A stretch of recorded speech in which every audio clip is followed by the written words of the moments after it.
IRDAI gold silver ETF में निवेश की अनुमति पर विचार कर रही है। क्या है खबर, बताने के लिए हमारे साथ अनुराग जुड़ गए हैं। अनुराग, बताइए।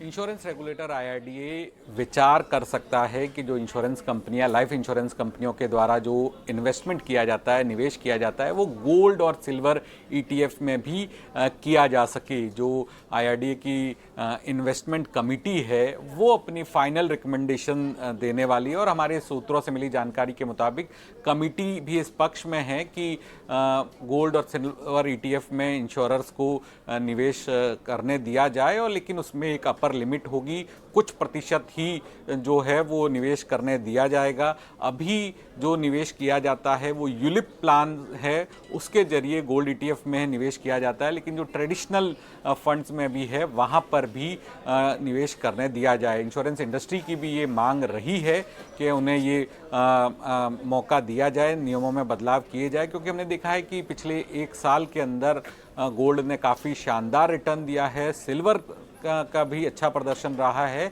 और जब बाजार की मार्केट वॉलीटिलिटी के अंदर इंश्योरेंस कंपनियों को एक मौका मिले जिससे वो अपने इन्वेस्टमेंट ऑप्शन को शिफ्ट कर सके, तो ये जो है इंश्योरेंस कंपनियों की दलील थी और इसी पर ये कमेटी का भी मानना है।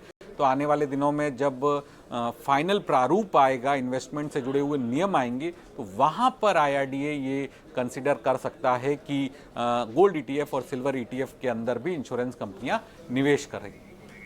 गोल्ड सिल्वर ETF में निवेश की संभावना है। अनुराग, शुक्रिया ये सारी डिटेल्स हमें बताने के लिए।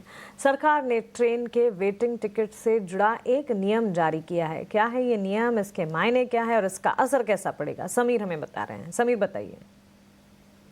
भारतीय रेलवे वेट लिस्टेड टिकट को लेकर के एक नई नीति पर काम कर रही है। सूत्रों की माने तो इस नीति को लेकर के बाकायदा कई कदम आगे बढ़ाए भी जा चुके हैं। सूत्र ये बता रहे हैं कि जो हर ट्रेन में वेट लिस्टेड टिकट जारी होता है उसकी कैपिंग को कम करने पर रेलवे काम कर रही है। अभी आप देखें तो एक लंबी लिस्ट तक वेट लिस्टेड टिकट जारी होते हैं, 300 या 400 वेट लिस्टेड टिकट होते हैं, लेकिन इसकी कैपिंग को अब कम करने की कोशिश की जा रही है।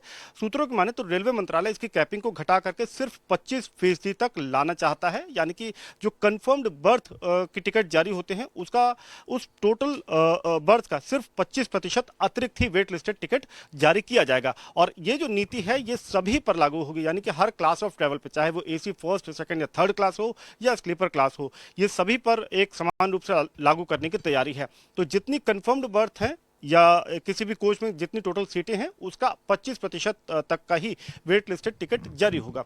रेलवे को लगता है कि इस एक कदम से कई प्रकार की समस्याओं को खत्म या कम से कम सुलझाया जा सकता है। मसलन अगर अभी आप देखें तो लंबी वेट लिस्टेड टिकट होने के चलते ना सिर्फ ट्रेन के भीतर बल्कि स्टेशन पर भी ओवर क्राउडिंग होती है। जो टिकट चेकिंग स्टाफ है, RPF है, उनको इस तरीके की दिक्कतों का सामना करना पड़ता है, हैंडलिंग की समस्या प्रॉब्लम आती है उनको।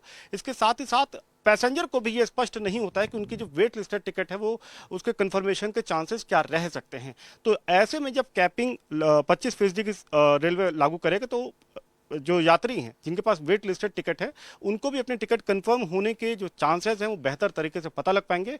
ओवर क्राउडिंग की प्रॉब्लम को एड्रेस किया जा सकेगा और रेलवे को लगता है कि ये एक विन विन सिचुएशन होगी पैसेंजर के लिए भी और भारतीय रेलवे के लिए भी। तो एक नई नीति पर काम चल रहा है और इस दिशा में बाकायदा कई कदम आगे बढ़ाए जा चुके हैं। ओके समीर, इंपॉर्टेंट अपडेट दे रहे हैं आप। शुक्रिया ये सारी अपडेट हमें बताने के लिए। और